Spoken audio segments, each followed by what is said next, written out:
ඔබ ගොඩක් දෙන අසන ප්‍රශ්නයක් වන ඉරානයේ උත්තරීතර නායක අලි කමේනි කියලා කියන්නේ කවුද? ඉතින් අද මේ වීඩියෝ එක තුලින් ඉරානයේ උත්තරීතර නායක අලි කමේනි කියන්නේ කවුද? ඒ වගේම ඔහුගේ පවුල කතරම් බලකතුද යන ප්‍රශ්නයට පිළිතුර මම ඔබට ලබා දෙන්නම්. එහෙනම් මම ඔබෙන් ඉල්ලන්නේ රැඳෙන්න මහා සමග මේ වීඩියෝ එකේ අවසාන තප්පරය තෙක්.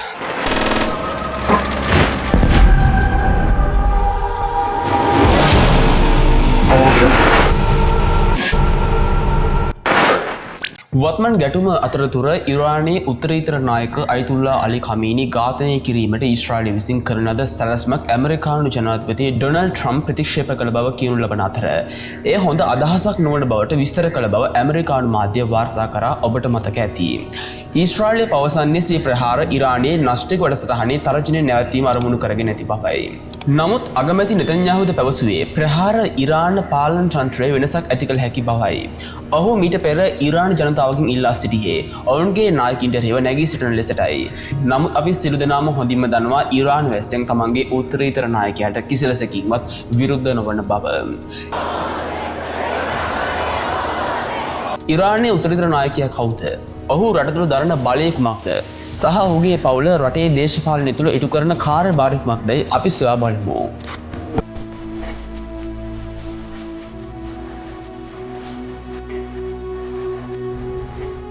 1989 වර්ෂයේ සිට අයතුල්ලා අලි ඛමේනි ඉරානයේ උත්තරීතර නායකයා වන අතර 1979 විප්ලවයෙන් පසු ඔහු රටේ දෙවන නායකයා බවට පත් වුණා. ඔහු බලයේ නොමැති ජීවිතයක් තරුණ ඉරාන ජාතිකින් කිසිදා දැන සිටියේ නැහැ. ඔහු ප්‍රධාන බලයක් දරන අතර ඕනෑම ප්‍රතිපත්තියක් අවහිර කිරීමට සහ විවිධ බල කණ්ඩායම් තුරණය කරමින් රාජ්‍ය ප්‍රතිපත්ති පිළිබඳ ඕනෑම කාරණයක් නිෂේධ කිරීමට සහ රාජ්‍ය තනතුරු සඳහා අපේක්ෂකින් තෝරා ගැනීමට පවා මේ උත්තරීතර නායකයාට හැකියාවක් පවතිනවා. රාජ්‍ය නායකයා සහ ඉරාන් විප්ලවවාදී ආරක්ෂක බලකායේ නොහොත් IRGC ඇතුළු හමුදාවේ සේනා විධායකයා ලෙස ඔහුගේ තනතුර ඔහු බලවත් තැනැතුක බවට පත්කොට තිබෙනවා. ඔහු 1939 වර්ෂයේදී ඉරානයේ දෙවන විශාලතම නගරය වන මෂාඩි උපත ලැබුවා. ආගමික පවුලක දරුවන් 8 දෙනාගෙන් දෙවන්නා වූ ඔහුගේ පියා ඉරානයේ ප්‍රමුඛ නිකාය වන ඉස්ලාම් ආගමේ ෂියාවරුන්ගේ මධ්‍යම පෙළේ පූජකයෙක්. ඔහු ප්‍රධාන වශයෙන් කුරානයේ හැදෑරූ අතර වයස අවුරුදු 11 දී පූජකයෙකු බවට පත්වීමට සුදුසුකම් ලබනවා. නමුත් එකල බොහෝ ආගමික නායකින් මෙන් ඔහුගේ කාර්ය ආධ්‍යාත්මිකවම දේශපාලනික වුණා. ශක්තිමත් කතිකයෙකු වූ ඛමේනි පසුව ඉස්ලාම් විප්ලවයෙන් බලයෙන් පහ කරන ලද ෂා රජුට විරුද්ධ වූ අය සමග එක් වුණා. වද හිංසාවට ලක්වෙමින් සහ අභ්‍යන්තර පිටුවහල් කිරීම අත්විඳිමින් වසර ගණනාවක් ඔහු රහසිගතව හෝ සිරගෙවල්වල ජීවත් වූ බවට තමයි වාර්තා වෙන්නේ. ෂාගේ රහස් පොලිසිය විසින් ඔහුව 6 වතාවක් අත්අඩංගුවටගත් බවටද වාර්තා වෙනවා. 1979 ඉස්ලාමී විප්ලවයෙන් වසරකට පසු අයතුල්ලා රුහොල්ලා කොමේනි ඔහුව ටෙහෙරානයේ සිකුරාදා යාච්ඤා නායකයා ලෙස පත් කරනවා. පසුව 1981 වර්ෂයේදී ඛමේනි ජනාධිපති ලෙස තේරීපත් වූ අතර 1989 වර්ෂයේදී කොමේනිගේ මරණයෙන් පසු ආගමික නායකයින් ඛමේනිව ඔහුගේ අනුප්‍රාප්තිකයා ලෙස තෝරාගත්තා. අලි ඛමේනිගේ පුත් මුෂ්තාබා කොතරම් බලවත්ද? අලි ඛමේනි කලාතුරකින් විදේශගත වන අතර මධ්‍යම ටෙහෙරානයේ තම බිරිඳ සමග නිවාස සංකීර්ණයක සරලව ජීවත් වන බව කියනු ලබනවා. ඔහු ගෙවතු වගාව සහ කයුවලට ප්‍රිය කරන බවක් තමයි පැවසෙන්නේ. ඉරානයේ ආගමික නායකයෙකුට දුර්ලභ සිදුවීමක් වන ඔහු තරුණ වියේදී දුම්පානය කිරීමට පුරුදුව සිටියා. 1980 ගණන් වල ඝාතන උත්සාහයකින් ඔහුගේ දකුණු අත භාවිත කිරීමට නොහැකි තත්ත්වයකට පත්ව තිබුණා.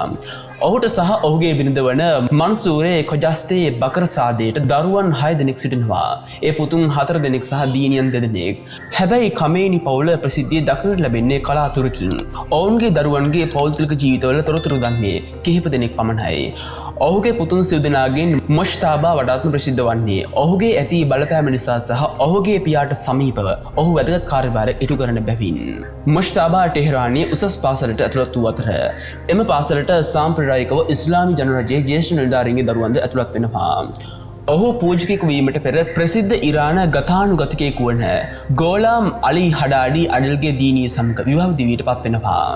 ඔහු වයස අවුරුදු 30 දී ඉරානයේ ඉහළම ෂියා පාසල වන කොම් සෙමිනේරියේ විධිමත් ආගමික අධ්‍යාපන කටයුතු ආරම්භ කරනවා.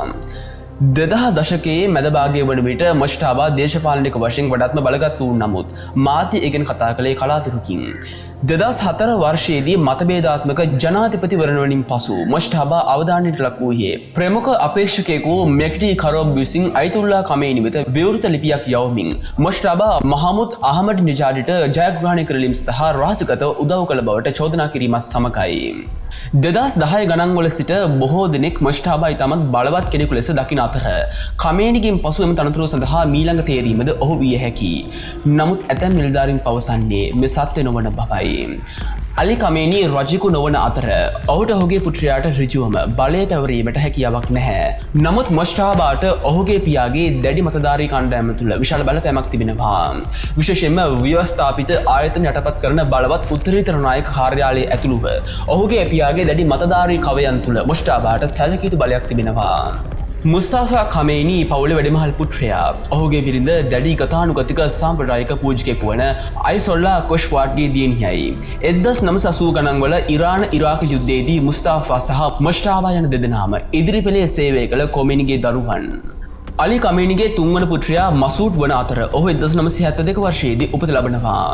ඔහු විවාහ වී සිටින්නේ කොම් සෙමිනේරියේ ගතානුගතික ගුරු සංගමයට අනුබද්ධ සුප්‍රසිද්ධ පූජකයෙකු වන මොක්සන් කරාසිගේ දියණිය සහ ප්‍රතිසංස්කරණවාදී නැඹුරුවක් ඇති හිටපු රාජතාන්ත්‍රිකයෙකු වන මොහමඩ් සලේ කරාසිගේ සහෝදරිය වන සුසන් කරාසි සමගයි. මසූඩ් කමේනි දේශපාලනින් ඉවත්ව සිටින අතර ඔහු ගැන තොරතුරු ප්‍රසිද්ධියට පත්ව ඇත්තේ ඉතා අල්ප වශයෙන්. ඔහු මීට කලින් තම පියාගේ කාර්යාලය ප්‍රධානියා වූ අතර ප්‍රධාන ප්‍රොපගැන්ඩා හස්ත ලෙස ඔහු ක්‍රියා කරා. ඔහු තම පියාගේ චරිතාපදනය සහ මතක සටහන් සම්පාදනය කිරීමේ වගකීමද දැරුවා. බාල පුත්‍රයා වන මේසම් 1977 වර්ෂයේදී උපත ලබනවා. සිය වැඩිමහල් සහෝදරයන් තිදෙනා මෙන්ම ඔහුද පූජකයෙක්. ඔහුගේ බිරිඳගේ නාමය පිළිබඳව මාධ්‍ය ඔස්සේ සඳහනක් කරන්න නොමැති අතර ඇය 1979 වර්ෂයේදී විප්ලවයට පෙර විප්ලවවාදී පූජකවරුන්ට මූල්‍යමය වශයෙන් සහාය දීම සම්බන්ධයෙන් ප්‍රසිද්ධ ධනවත් සහ බලගත් වෙළෙන්දෙකු මහමුද් ලොලෂියන්ගේ දියණිය බවට තමයි පැවසෙන්නේ.